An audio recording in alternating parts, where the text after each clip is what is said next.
Jadi saya akan cerita sedikit tentang Leader Source dan apa yang kami lakukan di Leader Source, Bapak Ibu ya. Jadi secara umum Leader Source itu fokusnya adalah misinya cuma satu, yaitu membangun pemimpin-pemimpin yang sehat, tentunya pemimpin Kristen di organisasi, di gereja, dimanapun mereka berada. Gitu. Ini didirikan oleh Malcolm Weber sekitar 20 tahun yang lalu, dan di Indonesia kami ini ada 3 orang saja. Kami memang tim kecil dan basisnya itu home base. Jadi kalau Bapak Ibu lihat saya di Bandung, tadi Bapak Doni itu ada di Palangkaraya, Ibu Silvana di Manado Tomohon. Itu basis kami training, dan kita akan mulai dari secara kepemimpinan ya, introduction dulu Bapak Ibu. Kita tahu bahwa masalah yang ada di Indonesia, pemerintahan, bisnis, dan gereja itu kan akar masalahnya ada di pemimpin ya Bapak Ibu. Dan Leader Source hadir di sini ingin memberikan solusi untuk bangsa kita, bahwa membangun pemimpin yang sehat di tengah-tengah kondisi kita saat ini itu sangatlah mungkin sekali. Dan kita tahu seringkali masalahnya itu soal isu moralitas dan integritas yang paling sering muncul, begitu kan. Nah, di tengah-tengah perkembangan gereja dan organisasi Kristen, itu kita punya tension Bapak Ibu, antara kuota pemimpin dan kuota orang yang dipimpin. Biasanya ini nih lebih kecil jumlahnya daripada kuota yang dipimpin gitu kan. Kuota pemimpin itu lebih kecil karena memang membentuk pemimpin itu perlu waktu yang lama dan tidak mudah gitu kan. Dan kalau toh ada katakanlah tanda kutip cepat, kualitasnya itu ya, kalau bahasa las itu kita nggak bisa karbitan ya kalau pemimpin tuh ya. Kadang itu prosesnya macam-macam gitu kan ya, belum masa lalunya dan lain sebagainya. Dan akhirnya tidak seimbang gitu kan, kuota pemimpin dan kuota yang dipimpin. Nah, dan itu tadi tensionnya bicara soal seringkali istilahnya adalah pemimpin itu dicetak atau dibangun gitu kan. Kalau kita mau secara harfiah dicetak itu kan kita ambil berarti ada template-nya gitu kan. Ada template-nya. Jadi itu apa namanya, kayak pabrik ya. Sedangkan kita tahu bahwa pemimpin nggak bisa di mass production. Pemimpin tuh perlu dibangun Bapak Ibu. Dibangun tuh setiap orang tuh dibangunnya beda gitu. Nggak bisa template-nya sama, dan setiap orang itu unik gitu kan ya. Nah, oleh karena itu yang sudah terjadi kan. Nah, kita ingin memberikan sedikit analisa siklus normal dari pengembangan pemimpin yang ada secara umum gitu. Biasanya secara organisasi, dalam konteks ini gereja maupun organisasi ya, ini ada gereja, ada organisasi. Itu mengirimkan pemimpin-pemimpin mereka atau calon pemimpin mereka atau pemimpin yang berpotensi kepada sebuah organisasi yang spesialis untuk membangun pemimpin. Biasanya kalau dalam konteks kita itu biasanya STT. STT, lalu misalnya ada kursus dan lain-lain. Kurang lebih seperti itu. Dan ini sifatnya akademis Bapak Ibu. Biasanya sifatnya akademis dan berbasis kompetensi. Nggak ada yang salah sih dengan akademis dan berbasis kompetensi. Cuman, dan biasanya kalau udah selesai mereka sekitar berapa, 4 tahun minimal. Lalu mungkin ada, kalau sel kursus ada yang 1 tahun, bahkan mungkin ada yang 6 bulan atau 3 bulan. Kalau udah selesai dikembalikan. Biasanya yang kekurangan dari akademis dan kompetensi ini adalah berbasis template, tidak custom dan tidak sesuai kebutuhan gitu kan. Dan juga biayanya relatif mahal. Jadi untuk tiap-tiap konteks berbeda-beda gitu kan ya. Oke, bentar. Karena itu tadi saya bilang biasanya bentuknya template, lalu biayanya relatif mahal, dan ya kalau template biasanya nggak sesuai kebutuhan. Nah, apakah mungkin kita bisa memberikan apa, modul pengembangan kepemimpinan yang sesuai kebutuhannya? Bisa. Nah, di sini Leader Source ingin apa namanya, memperkenalkan tentang yang namanya connection model. Tapi sebelum saya memperkenalkan itu, saya ingin Bapak Ibu membayangkan semua bagaimana kalau seorang pemimpin Kristen itu yang dibangun itu cuman area keintiman dengan Kristus saja gitu. Tapi mungkin ada sedikit tentang komunitas, mungkin lumayan lah karakternya gitu ya. tentang panggilannya ada sedikit juga, kompetensinya ya sedikit juga. Dan kira-kira kalau pemimpin ini muncul di dunia persilatan kita, seperti apa gitu kan? Dengan profil yang seperti ini. Jadi Kristusnya dalam, tapi dia dalam komunitas relasi dengan sesama itu mungkin kurang baik, karakternya ya lumayan pas-pasan, keterpanggilan juga pas-pasan, kompetensi agak sedikit kurang. Pada akhirnya yang kurang-kurang ini tadi akan menjadi macam kebocoran gitu kan. Kebocoran akan membuat dia semakin tidak efektif. Begitu juga mungkin kalau mungkin pemimpinnya kompetensinya jago banget, tapi panggilannya minus, karakternya juga mungkin minus, hubungan dengan orang lumayan, Kristusnya pas-pasan gitu kan. Nah, kepemimpinan yang seperti ini tentu saja akan menjadi apa ya, mix feeling gitu kan ya. Kompetensinya jago, Kristusnya pas-pasan, relasi dengan orang lain baik, tapi karakternya agak kurang dan mungkin panggilannya juga nggak tajam. Kebayang kan ya kalau kita punya pemimpin yang seperti itu di dunia persilatan, dan mungkin Bapak Ibu pernah menduga itu akan membawa tantangan-tantangan tersendiri gitu. Jadi dalam Leader Source kami percaya bahwa dalam membangun pemimpin tidak cukup hanya beberapa K saja. Beberapa K tadi yang saya sebutkan di atas ya, ada 5 ya. Harus semuanya dalam konteks ini adalah holistik Bapak Ibu. Harus semuanya, dan ada cara yang baru. Nah, di sini adalah Leader Source ingin masuk dengan memperkenalkan connection dengan misi kami. Saya bilang tadi adalah membangun pemimpin-pemimpin lokal yang sehat. Nah, sehat ini maksudnya apa? Gitu kan ya. Sehat di sini maksudnya adalah membangun pribadi yang seutuhnya, secara holistik, penuh. Di mana tujuannya juga secara holistik, dan juga setelah tahu tujuannya holistik, caranya juga harus holistik. Di sini kami sebutnya proses. Begitu. Dan ketika tujuannya untuk membangun pemimpin ini tujuannya holistik dan prosesnya itu holistik, kami melihat polanya yang terjadi di Alkitab itu transformasi, dan tidak hanya di Alkitab, tapi juga di diri kami masing-masing dan juga orang-orang yang kami bangun juga seperti itu. Maksudnya apa? Nanti saya akan jelaskan di bawah. Dan ini adalah yang disebut 5K tadi Bapak Ibu.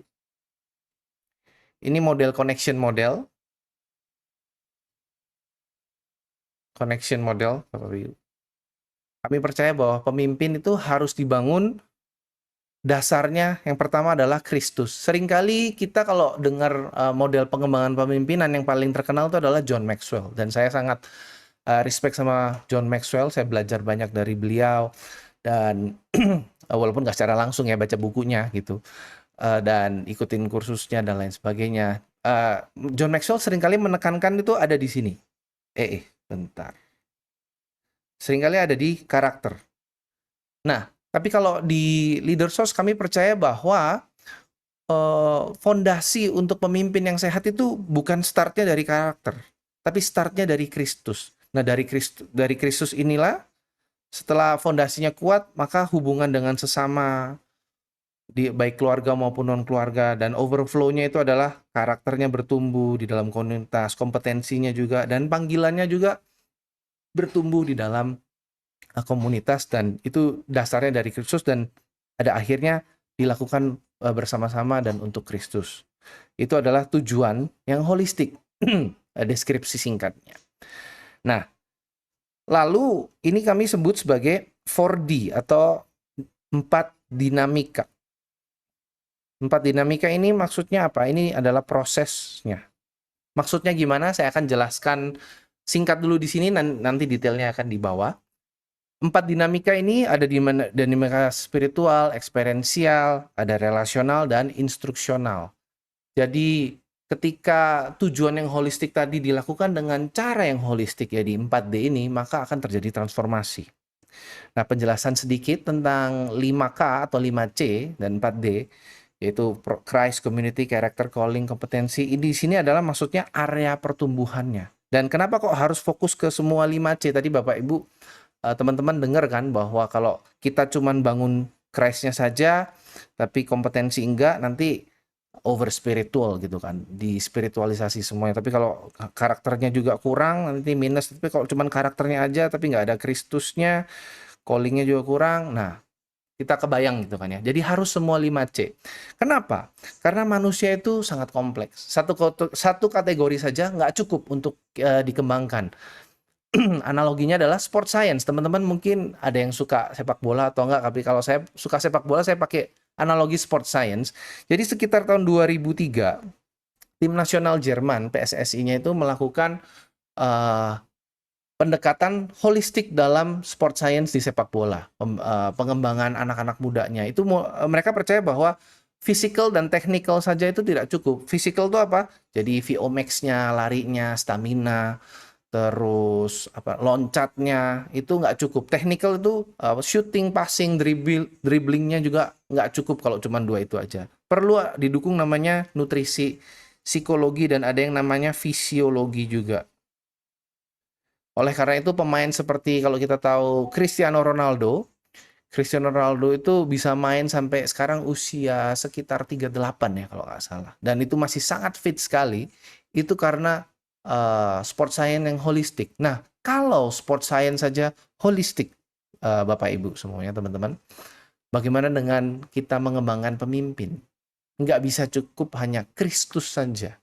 Ya, Kristus itu fondasi yang kuat, tapi karena kita sangat kompleks, nggak bisa, harus dikembangin semuanya gitu kan. Kan kita kan bukan Tuhan juga ya, mendadak bisa punya kompetensi pengetahuan. Nah, ada statistik yang menarik nih Bapak Ibu, bahwa 70% pemimpin Kristen itu tidak finish well, tidak selesai dengan baik gitu. Ini berdasarkan dari World Christian Database, aksesnya tahun 2018. Ini termasuk tokoh-tokoh yang di Alkitab ya, gitu ya. Semoga kita dijauhkan kiranya dari statistik ini. Lalu ada statistik yang berikutnya juga yang menarik, bahwa 14%, ini konteksnya pemimpin bisnis ya. Pemimpin bisnis yang punya kualitas memimpin dalam menghadapi tantangan 3 tahun ke depan, itu hanya 14%, Bapak Ibu. Hanya 14% punya kualitas mimpin dalam menghadapi tantangan 3 tahun ke depan. Ini data 2018 juga. Nah, kira-kira nih kalau kita kerucutin dalam konteks pemimpin Kristen, berapa banyak ya Bapak?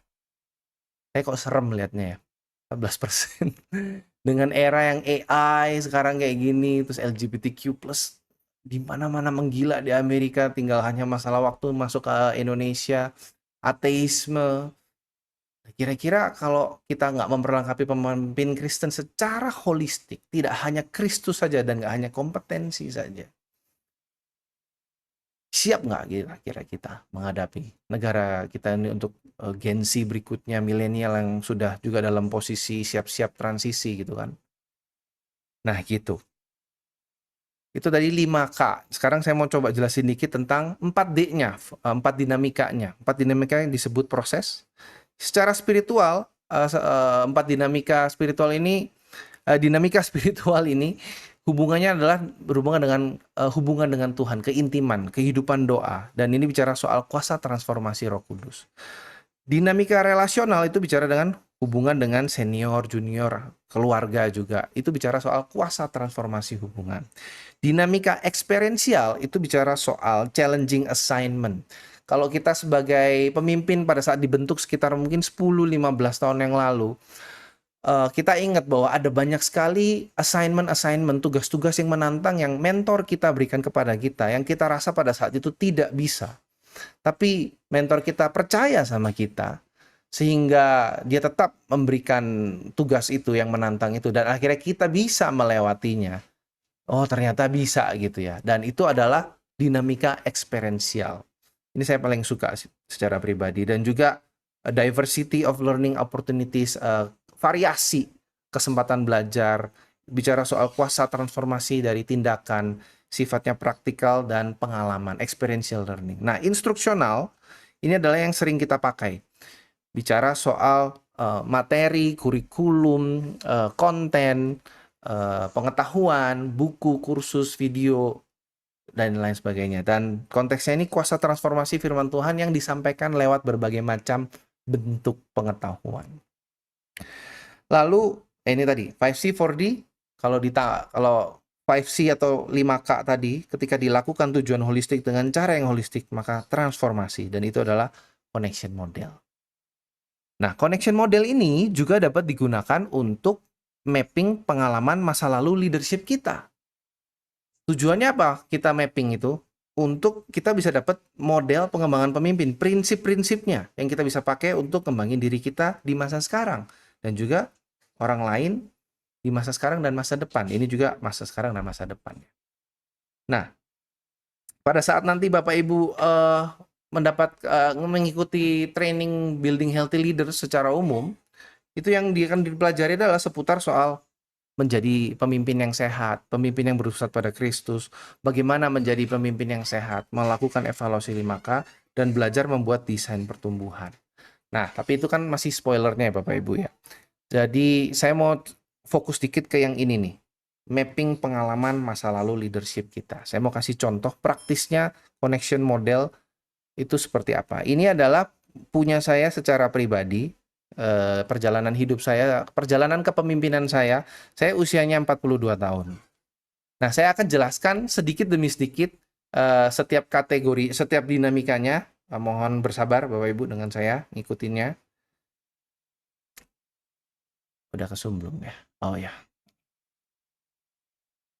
Nah, dinamika spiritual ini adalah pengalaman-pengalaman yang membentuk saya secara kepemimpinan, konteks kepemimpinan selama 42 tahun ini. Kurang lebih ini totalnya 60% lah, karena kalau mau ditulis semua nggak cukup, tapi saya ambil yang umum-umum. Baptisan Roh Kudus itu membentuk saya, terus membaca dan mengaplikasikan firman Tuhan secara rutin itu juga. Saya pernah punya pengalaman pengalaman supernatural. Waktu itu roh saya pindah karena papa saya meninggal. Jadi roh saya pindah ke tubuh papa saya, dibawa sama Tuhan, flashback gitu ya, flashback atas setiap kejadian masa lalu yang saya pikir papa saya tidak sayang sama saya. Ternyata papa saya itu sayang. Jadi saya bisa ngerasain hatinya papa saya, perasaan papa saya, dan itu merubah cara berpikir saya kepada papa saya dan kepada Tuhan juga. Dan itu secara spiritual sangat membentuk saya sebagai seorang pemimpin, soal gambar diri, soal tujuan hidup gitu. Dan diam di hadirat Tuhan secara rutin itu juga sangat membentuk kepemimpinan saya. Doa syafaat juga untuk orang juga sangat membentuk, karena saya belajar untuk mengasihi orang melalui doa gitu kan. Dan secara relasional, dinamik hal-hal yang terjadi dalam hidup saya yang membentuk kepemimpinan saya itu karena saya ini anak pertama dari 11 bersaudara dari 5 mama yang berbeda. Jadi ada banyak masalah gitu ya. Terus karena banyak masalah itu saya perlu banyak rekonsiliasi dengan adik-adik saya gitu. Terus rekonsiliasi sama papi mami saya juga. Ini Eno, ini adalah istri saya juga perlu rekonsiliasi dengan dia karena cara mengatasi masalah. Terus mama tiri saya juga. Terus ya kita semua pernah patah hati ya. Mungkin kalau saya waktu SMA, patah hati dan bangkit ini sangat krusial buat saya untuk menjadi pribadi yang lebih paham lagi tentang kejamnya dunia dan bagaimana saya harus menyikapi. Dan dimentori oleh beberapa orang ini juga sangat mempercepat pertumbuhan saya sebagai seorang pemimpin. Saya juga bersyukur punya exposure terhadap international community dan juga leaders community juga. Kalau kesan ini adalah bicara soal komsel di gereja saya, itu disebutnya kesan. Itu juga sangat membantu saya untuk bisa ada gesekan karakter dengan teman-teman dan belajar saling care gitu ya. Nah, ini eksperiensialnya. Bentar, agak delay. Nah, ini dia. Secara eksperiensial, pengalaman-pengalaman yang menantang yang membentuk saya adalah praktek menginjil di jalan. Lalu ada magang, papa mama saya cerai waktu umur 4 tahun, dikhianati rekan kerja, papa saya meninggal. Puji Tuhan bisa sampai sekarang journaling 30 buku. Lalu mentoring, saya punya kesempatan mentoring sekitar 150 orang.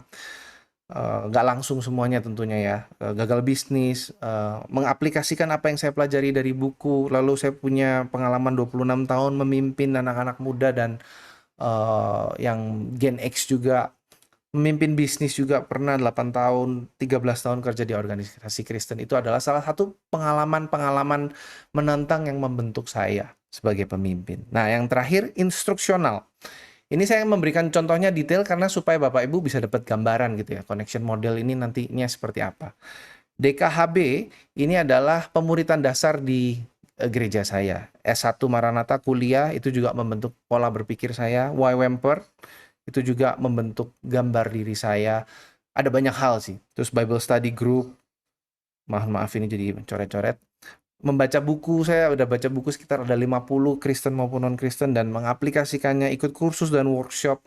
Apologetik juga itu di API ya, ada Pak Hendri ini juga. Nah, ini adalah kalau kita zoom out lagi, pengalaman yang membentuk saya yang digunakan untuk yang menggunakan framework connection model. Tapi apakah connection model hanya untuk mapping pengalaman masa lalu? Enggak. Nah, nanti gimana bentuknya kalau untuk bangun pemimpin? Sabar Bapak Ibu ya. Nah, tadi kan saya bilang bahwa ketika 5C dan 4D dilakukan secara konsisten dan beririsan, tujuan yang holistik dengan cara yang holistik, hasilnya adalah transformasi Bapak Ibu. Nah, saya mau Bapak Ibu fokus ke yang saya highlight. Yang saya highlight ini semuanya terjadi secara ada yang bersamaan, ada yang beririsan, bergantian dalam satu tempat dan 1 tahun. Secara 1 tahun itu yang saya highlight ini terjadi semuanya. Dan itu adalah transformasi yang cukup besar dalam hidup saya, Bapak Ibu. Saya nggak sadar, dan yang melakukannya waktu itu adalah di YWAMPER. Itu mereka juga mungkin nggak sadar bahwa mereka mengimplementasikan tujuan yang holistik dengan cara yang holistik gitu. Nah, memang connection model ini bukan sesuatu yang baru karena ini mengambil dari apa yang ada di kehidupan sehari-hari dan memberikan framework yang mudah untuk kita praktekkan secara intensional. Nah, saya mau kasih contoh berikutnya gitu kan. Nah, itu tadi ngingetin dulu, pemimpin yang sehat adalah pemimpin yang dibangun secara holistik dan menggunakan proses yang holistik. Itu. Contoh desain. Nah, desain ini adalah hasil akhir kalau kita mau membangun diri kita sendiri maupun membangun orang lain. Jadi kalau kita mau membangun secara tujuan holistik dengan cara yang holistik, contoh akhirnya seperti apa? Ini adalah end product dari building healthy leader. End product-nya itu adalah desainnya. Contoh ya, ini kita mau membangun 5K-nya atau 5C-nya itu karakter. Karakternya, statement-nya, mission statement-nya adalah penginjil yang berani menginjil. Lokasinya di mana saja? Durasinya 3 bulan. Secara spiritual, kalau kita mau mencapai penginjil yang berani menginjil, dia harus belajar merenungkan ayat-ayat tentang penginjilan. Nah, ini ayatnya nanti bisa ditulis. Saya nggak tulis karena kan beda-beda gitu. Ini secara umum. Berdoa setiap hari minta keberanian. Secara relasional, belajar tentang pengalaman menginjil dari penginjil senior. Mungkin nginjil bareng juga bisa. Dan setelah belajar, dia mengajarkan apa yang dipelajari kepada youth di gereja lokal. Lalu, secara eksperiensial, belajar untuk menginjil mungkin. Ini agak delay. Secara pengalaman, yang perlu dia lakukan supaya dia bisa bertumbuh menjadi penginjil yang berani menginjil adalah menginjil di tempat publik. Ini kan bisa di mall, bisa di pantai, dan lain sebagainya gitu ya. Nginjil juga kepada orang Muslim, Buddha, dan Hindu, gitu kan. Secara instruksional, belajar tentang mungkin konsep friendship evangelism, dan juga membelajar dan analisa prinsip-prinsip penginjilan yang berhasil, contohnya mungkin di surat-surat Paulus. Nah, ini adalah contoh desain pengembangan kalau kita mau membangun seorang penginjil. Anggaplah penginjilnya itu kita sendiri gitu kan, atau orang lain, atau dua-duanya. Nah, aktivitas-aktivitas yang ditentukan ini, karena udah dibikin matriksnya, matriks 4D tadi, dengan fokusnya ke arah 5K, karakter, Kristus, komunitas, panggilan, dan kompetensi, itu kita akan dengan sangat-sangat intensional bisa membuat model kepemimpinan yang custom karena tiap orang beda kan desainnya gitu kan. Elemen-elemennya pasti beda. Kayak contohnya saya mungkin nggak punya masalah menginjil di tempat publik. Jadi mungkin saya lebih punya masalah kalau nginjil ke Hindu. Saya punya tantangan ke nginjil ke Hindu. Jadi saya perlu exposure yang menginjil ke Hindu lebih sering atau mungkin lebih kompleks lagi dan seterusnya. Saya kasih satu contoh lagi. Ini contohnya adalah desainnya siswa SMP atau SMA di sekolah gitu kan. Kita mau ngehitnya K-nya, 5K-nya adalah kompetensi. Ini mungkin sering kita lakukan. Tujuan akhirnya adalah siswa mampu berpikir kritis dalam mengambil keputusan dan menyelesaikan masalah. Lokasinya di mana saja, mungkin di kelas juga, dan durasinya 3 bulan. Dan kalau secara spiritual kita lihat, delay dikit, merenungkan Amsal gitu kan, 14 ayat 15, terus 18, 17, 1 Tesalonika, mereka perlu belajar merenungkan gitu kan. Banyaknya bisa diatur, disesuaikan dengan beban. Secara relasional bisa diskusi antar kelompok menggunakan critical thinking principle gitu kan. Lalu secara eksperiensial, siswa bisa diajak melakukan penelitian tentang kenapa kok user Google Chrome itu lebih banyak daripada uh, browser-browser lain gitu. Dan ini nih saya kasih contohnya based on real bahwa memang user Google Chrome sekedar konteks itu lebih banyak dan biasanya katanya orang yang sering pakai Google Chrome itu pemikirannya lebih kritis daripada yang sering pakai Internet Explorer, Firefox dan lain sebagainya Bapak Ibu. Itu ada data scientific-nya, itu menarik, makanya saya masukin di dalamnya. Dan secara instruksional karena tujuannya adalah ingin membangun konsep pemikiran yang kritis atau critical thinking kepada siswa, mereka perlu belajar konsep dasarnya, kurikulumnya, materinya, belajar dari buku dulu. Bukunya saya di sini kasih referensi Adam Grant tentang rethink.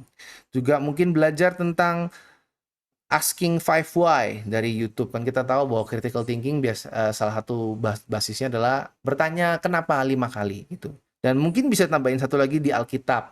Kalau critical thinking secara konsepnya Paulus gimana sih? Macam-macam. Disesuaikan dengan kebutuhan siswa tersebut atau orang yang kita mau bangun tersebut. Nah, itu adalah contoh dari end product dari building healthy leaders, Bapak Ibu semuanya. Mudah-mudahan saya tidak terlalu cepat. Jadi BHL ini tadi yang saya sebutkan, building, tulisan saya bagus sekali ya Bapak Ibu. Healthy leaders, ini tulisnya ngebut. Gitu. Building healthy leaders, membangun pemimpin yang sehat. Trainingnya kalau Bapak Ibu nanti mau ikut, itu bisa on-site. Kami sangat rekomen on-site, tapi kalau tidak memungkinkan, online juga kami bisa kondisikan. Durasinya minimalnya 2 hari. Nah, biaya pelatihan ini free memang. Kami hanya menyediakan materi pelatihan, organisasi biasanya menyediakan tempat. Tapi kalau memang biasanya dari organisasi atau gereja mempunyai budget PK, kami juga dengan senang hati akan menerima. Tapi kalau tidak ada, it's okay. Kami akan tetap datang juga. Begitu. Lalu bagian gereja atau organisasi yang perlu dipersiapkan biasanya tempat, logistik makan, dan perlengkapan. Ini kan bisa LCD, terus kursi, meja. Sederhana sih, itu saja. Yang kalau nanti Bapak Ibu tertarik ingin mengundang kami untuk training, baik secara onsite maupun online. Kalau online ya tempat mah mungkin disediain kalau misalnya ngumpul satu tempat, kalau enggak ya tempat masing-masing. Berarti tempat aman gitu. Makan nggak tahu itu budget dari mana, masing-masing juga kan. Kalau ada budget untuk makanan yang peserta yang online ya silakan. Perlengkapan ya alat handphone atau laptop masing-masing gitu. Begitu saja dari kami Bapak Ibu. Apakah ada pertanyaan dulu mungkin? Takutnya saya kecepatan atau ada yang kurang jelas di bagian tertentunya. Monggo. Iya, mau mau tanya boleh ya? Iya boleh Bu Aster. Iya, makasih untuk, penjelasannya Pak Eriko. Pak Eriko boleh ini nggak berdasarkan pengalaman dari Leader Source, idealnya Ya. satu training onsite itu maksimum berapa orang? Oke. Lalu ada ini nggak, maksudnya tingkat keberagaman itu seberapa beragam bisa efektif gitu, karena kan bisa keberagaman usia, keberagaman mungkin masa kerja, ada mungkin keberagaman-keberagaman yang lain gitu ya. Ah, Lalu ini, pengalaman saya dengan pelatihan-pelatihan, kayaknya saya udah terlalu banyak ikut iya. pelatihan, follow up setelahnya tuh, karena kita kan Nah, ketiban dengan yang lain-lain ya, abis ini, abis itu mungkin ada pelatihan lain lagi, ini lain. Eh, lupa tuh gitu yang bukan mungkin ingat gitu, cuma karena udah ketumpuk-tumpuk dan memori kita terbatas dan iya. seringkali kan pelatihan tuh kayak nggak ada, post service-nya ya, kayak kalau kayak apa istilahnya tuh, kalau kendaraan tuh kan ada setelah dibeli ada cek Maintenance. setiap ini heeh, heeh, itu gimana ya? Maksudnya sayang kan sebenarnya pelatihan Betul. yang oke, tapi akhirnya orang ketiban-ketiban yang lain, ya udah gitu. Itu dulu, Iya. Pak. Oke, saya stop share screen dulu mungkin ya. Jadi kalau maksimal, maksimal itu biasanya kami anjurkan 40 sampai 50 orang, Bu. Itu yang pertama. Kenapa 40-50 orang? Karena nanti ini pelatihannya ini sangat dinamis sekali dalam arti tidak satu arah. Akan banyak diskusinya, kelompok kecilnya dan juga akan banyak analisanya juga itu dan untuk baik analisa pribadi maupun analisa kelompok gitu. Jadi diperlukan diskusi yang cukup mendalam dan proses berpikir yang kritis juga. Dan pada saat itu terjadi kalau jumlahnya terlalu banyak, maka nanti kan setiap orang akan menyampaikan pendapatnya masing-masing analisisnya. Itu waktunya akan terlalu lama. Jadi maksimal ya 40-50 masih bisa lah, itu udah top gitu. Gitu. Terus tadi pertanyaan berikutnya adalah keberagaman. Kalau keberagaman karena materinya ini sangat general, jadi terlepas keberagaman usia, pengalamannya, itu masih bisa ke-cover, Bu. Masih bisa ke-cover selama konteks 50 tadi kuantitasnya itu, ceiling-nya nggak ditembus gitu, nggak lebih dari 50 gitu. Dan nanti kan kelompoknya dan basisnya kan adalah kepemimpinan mulai dari self leadership terus lalu habis itu ke team leadership gitu kan, bagaimana membangun timnya. Jadi kalau selama memang dia punya exposure untuk memimpin dan lain sebagainya, juga diberikan otoritas apalagi, itu akan sangat baik sekali untuk kelompok-kelompok peserta yang ada. Lalu untuk follow up, nah ini penting nih. Di Leader Source kami ini memang bukan training yang satu kali tembak langsung kabur gitu, Bu. Jadi follow up-nya justru kami bantu sampai bisa, Bu. Jadi BHL, Building Healthy Leaders Training ini baru entry point-nya. Baru entry point. Nah, setelah uh, belajar 2 hari itu kan overload banget ya. Banyak banget gitu kan, overwhelming. Nah, prakteknya gimana? Nah, prakteknya adalah membuat tadi yang saya kasih contoh, Bu, desain. Membuat desain untuk pribadi dulu, lalu belajar untuk ketika udah mahir membuat desain untuk apa namanya tim yang dipimpin atau orang-orang di sekitarnya gitu. Dan itu biasanya sekitar minimal 2 minggu sampai 1 bulan setelah training BHL yang pertama itu di follow up begitu, Bu. Nah, dan setelah itu kami ada menu-menu yang lain, misalnya leader identification. Itu leader identification itu membantu organisasi untuk bagaimana bisa mendeteksi calon-calon pemimpin yang untuk berikutnya gitu. Juga ada tentang women in leadership. Nah, saya bisa kasih brosurnya, tapi menu kami cukup banyak, Bu. Tapi tetap fokusnya intinya thin red line-nya, benang merahnya adalah tentang leadership. Begitu, 3 pertanyaan. Kira-kira ada yang masih kurang jelas, Bu Astar? Udah, makasih, Pak. Iya, baiklah. Mungkin dari teman-teman yang lain, Bapak Ibu yang lain ada?